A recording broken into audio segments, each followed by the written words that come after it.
Magandang araw po sa inyong lahat mga karibin natin at welcome back dito po sa ating munting channel Pinas News Review, kung saan re-reviewin po natin ang mga mahalagang balita dito sa Pilipinas. Mga simpleng komento sa mga issue dito sa Pinas. At ito nga mga karibin natin, kapapasok lang, Diyos ko po, niyanig ang Senado sa balitang ito. Tamba Robles at Lisa timbog na. Yan mga karibin natin ang ating alamin mula po dito sa Balitaang Bayan TV. Yan, nasa description po ang full video link ng balitang ito. Subscribe na po kayo. At kung bago ka pa lang at di pa po nakapag-subscribe sa ating munting channel, please don't forget to subscribe at i-click na rin po ang bell notification para updated ka po sa lahat ng ina-uploads nating reaction video. At eto na nga, sama-sama at sabay-sabay po natin pakinggan, panoorin at bigyan ng reaksyon ang balitang ito. Ito na po. So mga kababayan, ito yung matinding usapan dahil, gusto natin dito ng konti. Okay, gitna natin. Okay.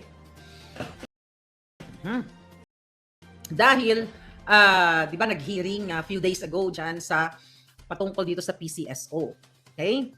Dahil nga na-booking ninyo ng taong bayan na itong si Robles ay ini-edit yung mga pictures at talagang wala namang, sabi ko nga paulit-ulit, doon sa picture na inamin niya sa Senate hearing ay hindi totoong tao kundi ninakaw doon sa kamiseta clothing company at pinagpugot-pugot yung mga ulo, dinagdag doon. Ngayon, inedit ng bonggang-bongga.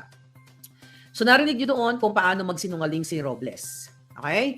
At dahil sinabi ni Tulfo na siya ay magpa-private investigate. Okay? Lahat gagawin niya. Lingid sa kaalaman ng taong bayan, ayon sa nakarating sa atin, nagpa-imbestiga na si Tulfo ahead of time, prior to that hearing. So yung ginawa ni Tulfo doon, etchos-etchos lang niya para cornerin si Robles. Kaya di ba sabi ko sa iyo, nakarang araw, kailangan nating wag tigilan si Tulfo kasi nakarating sa atin na inaareglo siya ni Lisa Ahas Araneta Marcos at ni Mel Robles. Okay? Inaareglo siya.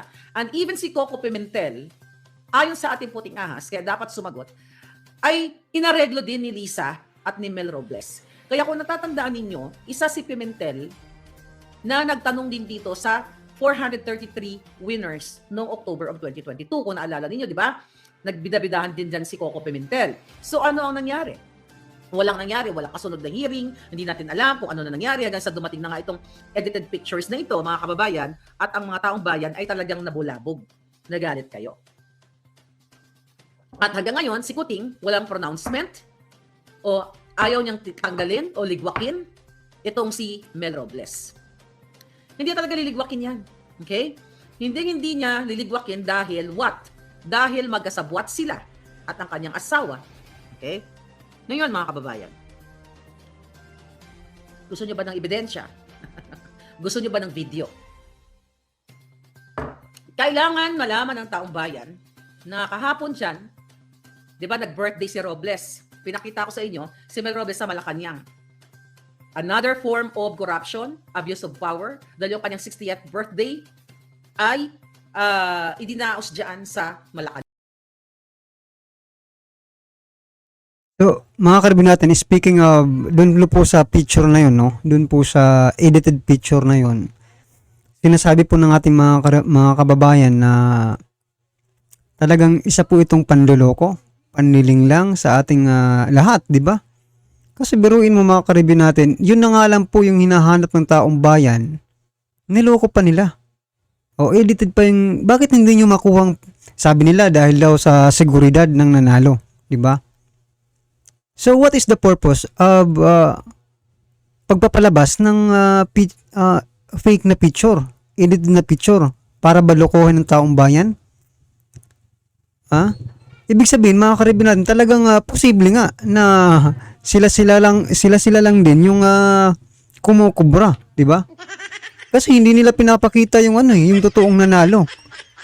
Kung seguridad lang din naman yung ninyo, mga karibin, yung ang tawag dito yung concern nitong PCSO dyan sa mga nananalo, 'di ba? Bakit hindi niyo po bigyan, no? Gobyerno naman kayo. Bakit hindi niyo po bigyan ng security? 'Di ba? Yung mga nanalo. Even yung nanalo, pwede na siyang kumuha ng mga security. Sa laki ba naman 600 million, 500 million, 'di ba? Ang napanalunan mo, hindi mo kayang proteksyonan yung sarili mo. 'Di ba? Kung kaya nga po mga karibin natin napakatindi po ng panlilinlang, panloloko ng lotong ito sa atin, no? Sinasabi na nga ng iba na i-boycott na yan. Huwag na kayong tumaya, huwag na kayong maglaro dyan. 'Di ba? Kasi isipin mo mga karibin natin kung kung tayo ang hihingi ng tulong sa PCSO, nako, sabi ng iba pahirapan nga 'di ba? Pero dito sa pagbibigay niya bigay talaga. Hindi ba pinanalunan na? Dito sa mga nananalo, 'di ba? Grabe. Kanyang sa Goldenberg Mansion. Kaya nga yan ang inunan ni Lisa para pagandahin yan para sa kanilang mga pulboronic party. Okay? Mababa na ang 100 million na areglo dyan kung totoo. Well, ang nakarating sa atin, in the past daw, ayon sa ating puting ahas, sa kay Coco Pimentel, ay 400 million. Kaya dapat sagutin niya ito. Diba? Ayon sa ating puting ahas. Kaya naman pala, nung nanood tayo ng hearing, parang more on grandstanding lang ang mga eksena. Okay? Wala ni isa doon na talagang parang mararamdaman mong mahal nila ang Pilipino, mahal nila ang bayan. Kasi, so ngayon mga kababayan, tingnan natin yung video ready natin yung video natin. Mga palangga. Kaya nga ngayon, ang ginagawa ng kampo ni Tambaluslos, mga kaibigan, ay attack ng attack sa Duterte, 'di ba? Kay Sara, kay Pangulong Duterte, okay? Pero itong nangyayari sa PCSO, wala silang pakialam. Kasi magkakasabwat sila lahat. Bago pa nagkaroon ng hearing, 'di ba, sinabi ko sa inyo na yung Pacific Online System, okay? Ay hindi naman talaga dapat siya ang manalo din sa bidding. Yung Pacific Online System, siya yung in charge doon sa mga technical side, okay, ng gaming ng Lotto. So, dun sa part na yon, sinabi ko sa inyo na ang nasa likod nun ay mga pamangkin ni Lisa na si Martin at Mark Ledesma sa Ledesma side. Actually, inaantay ko lang yung pwede nating ipakita pang mga dokumento na napagpapatunay na itong Pacific Online System na ito ay hindi qualified, okay, para mag-provide ng serbisyo sa PCSO. It just so happened na tinakot ng mga Ledesma na pamangkin ni Lisa Smugs, okay, mga palangga, ang ibang mga bidders din. Ano nangyari dito pang palangga? Kaya in-award dito sa Pacific Online System Corporation na ito, mga kababayan, dahil nga sabi ko, magkakasabwat si Lisa, ang kanyang mga kamag-anak, at ang ginagawa. So, grabe pala mga karibin natin. Ito lang naisip ko habang nagsasalita si Ma'am Maharlika, no? Naisip ko mula sa agriculture hanggang dito sa Lotto, no? Malaki pala yung nila ni First Lady, no? Malaki pala yung ano ba ito? Matatawag ba natin itong kartel? Kasi biruin mo mula sa mga smuggler ng agricultural products hanggang dito sa pang-scam, di ba? Scam, matatawag mong scam ito mga karibin natin Ito sa Lotto. Matatawag natin yan na di ba? Kasi niloko po Niloko ang taong bayan. Biruin mo. Nako. Ilang taon na bang siguro ko mga karibin natin, no, kung hanggang sa matapos po ang termino ni PBBM, magkano kaya lahat ang maipamimigay dyan sa Lotto. Sana naman po maambunan po yung mga tulad nating di ba? Makatama man lang kahit hindi tumataya. Well, anyway, pakinggan po natin si Ma'am Maharlika. O ginawa nila yung winning bidder talaga na qualified to provide that services sa PCSO. Ito po ang wika ng mga pamangkin ni Lisa na si Martin and Mark Ledesma. Okay? Anong gusto nyo? To back out or else we will tell Tita Lisa. See? So, ibig sabihin, demonyo talaga. Well, hindi ibig sabihin. Alam nyo na si Lisa ay punot dulo ng lahat ng kademonyohan sa Pilipinas. At alam ni Senator Amy Marcos na ang kanyang waka ng inang insecuristang sister-in-law ay demonyo nagpapahirap sa bawat Pilipino. At magkakasabwat si Lisa, si Mel Robles at mga pamangkin niya. Malutong po yung pananalita. Para budulin kayong lahat na tumataya sa loto at lahat ng mga Pilipino. Kaya panawagan ko, huwag na kayong tumaya sa loto. Dahil sa susunod tama. na ipapakita ko sa inyong video, okay? Sabi ni Magis Tomasis, bakit si Jinggoy lang makukulong sa bribery? Let's talk about Jinggoy later on. Let's focus on the target right now. Target din natin yan, but not right now. Not on this vlog. Okay? Eto na, ready na ba kayo? Okay? Mga kababayan, sa kabila ng kahayupan ni Lisa, ni Marcos Jr., na abusuhin ang propriedad o property ng Malacanang, ng taong bayan, ang pera ng taong bayan, lahat ng resources, logistics and everything ng Malacanang para idaos ang birthday ni Mel Robles ng PCSO na nakita ninyo naman na nagsinungaling at nag-edit ng mga pictures doon sa mga nanalo sa loto na kaduda-duda at talaga namang malinaw pa sa sikat ng araw. Ito pong papakita kong video sa inyo ay greetings o pagbati ni Lisa Ahas Marcos sa kanyang partner sa pagkasindikato na si Robles. Ngayon, buksan nyo ang inyong, you ready your brain cells. Okay? Namnamin ninyo itong video na ito. Hindi pa ito lumalabas, only here. Pero ito ay pinlay. Wala pang nakarating pa. I don't know kung pinlay ito sa kanyang birthday. Ito pong video na ito ay para kay Robles. Personal, pero dahil ang puting ahas natin ay pagala-gala, ito na siya. Andali. Ulitin natin. Okay. Nakasa ko lang. Hi, Mel. Or should I say Melionario? Just wanted to wish you a happy 60th birthday. Ako, senior citizen ka na, ha? Dapat magpapayat ka na to be as sexy as Shay. We love you, Mel. I wish you all the best today and for the next 60th year. Big hug. Happy birthday. Thank you for everything you've done for me, my family, for my husband. Sama-sama tayo babago muli para maging milyonaryo. Narinig yung putang ina? Para maging milyonaryo. Mamaya patug...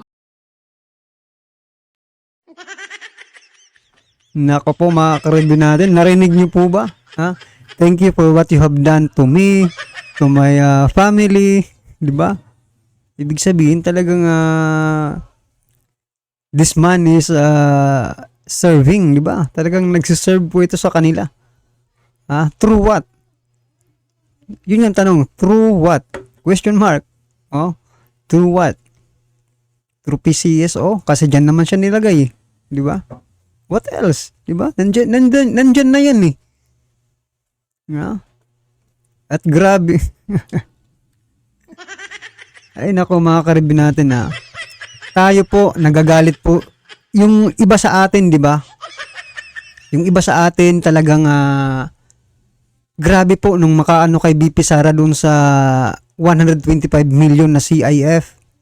Di ba? Confidential Intelligence Fund ni BP Sara. Na ano naman yun eh, na napatunayan na walang anomalya. Pero dito mga ka-review natin dito sa loto sa PCSO, grabe, billion po ang inaano. Bilyonis po ang nawawaldas, di ba? Hindi naman nawawaldas kasi napupunta naman yan sa matatabang bulsa. Pero mga ka-review natin, pera po natin yan. Pera natin lahat yan na nandyan sa PCSO. No? Tax po sana yan eh. Diba? Maliban po sa kita, may tax din yan. Diba? Kasi lahat naman ng negosyo po kasi yan eh. Yung loto. Diba? May mga tax po yan. Siguro ko sa bawat taya mo may tax din po yan. 'Di ba? Pero wala, winawaldas mga ka-review natin, Harap-harapan na po itong panloloko na ito. Galit na galit po tayo doon sa mga ay nako mga ka-review natin, Kung yan sanang Kung yan sanang mga pinapanalo ninyo, di ba? Napupunta talaga sa taong bayan, siguro ko, di ba? Magiging maganda po ang ating services. Health services naman, di ba? Kasi charity. Di ba? Sana lang, di ba? Pero wala tayong magagawa, mga karibin natin. Sila lang po, di ba? Narinig nyo naman ulitin natin. Dito. Ay pagala-gala, eto na siya. Or should I say Mel? Andali. Ulitin natin. Okay. Nakasa ko lang. Hi, Mel. Or should I say Melionario? Just wanted to wish you a happy 60th birthday. Naku, senior citizen ka na, ha? Dapat magpapayat ka na to be as sexy as Shay. We love you, Mel. I wish you all the best today and for the next 60th year. Big hug. Happy birthday. Thank you for everything you've done for me, my family, for my husband. Sama-sama tayo babago muli para maging milyonaryo. So yan mga karibin natin, sama-sama daw silang babangon para maging milyonaryo. Logically, tama. Tama naman si First Lady Lisa Marcos, 'di ba? Sa bilyones ba ng mga pinanalo ninyo sa loto o hindi ba kayo maging milyonaryo? Eto wala lang na mga karibin natin ang masaklap, no? Masaklap pong nangyayari dito sa atin. Kasi yung mga iniisip natin na sana kakampi ng taong bayan, no? Hindi naman sa pinararatangan natin sila, but may mga lumalabas kasi, 'di ba, na mga balita, mga karibin natin mula dito kay Ma'am Maharlika na nababayaran nga or binabayaran, sinusuhulan itong mga mambabatas natin, no, mga karibin natin, mga senador, 'di ba? Sana lang naman, pero alam naman po natin na kaya nga po ito sila tumakbo ng mga ganyang posisyon, mga ka-review. Diba?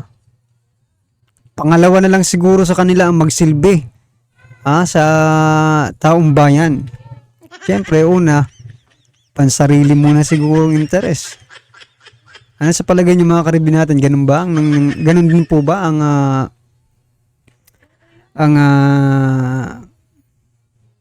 nakikita ninyo? Well, anyway, ano man po ang inyong reaksyon, i-comment lang po sa baba para at least alam po ng ating mga kababayan ang inyong pong nararamdaman patungkol po sa balitang ito. Right? Kung bago ka pa lang at di pa po napag-subscribe sa ating munting channel, please don't forget to subscribe at i-click na rin po ang bell notification para updated ka po sa lahat ng ina-uploads nating reaction video. Yan mga ka-review natin, maraming salamat po.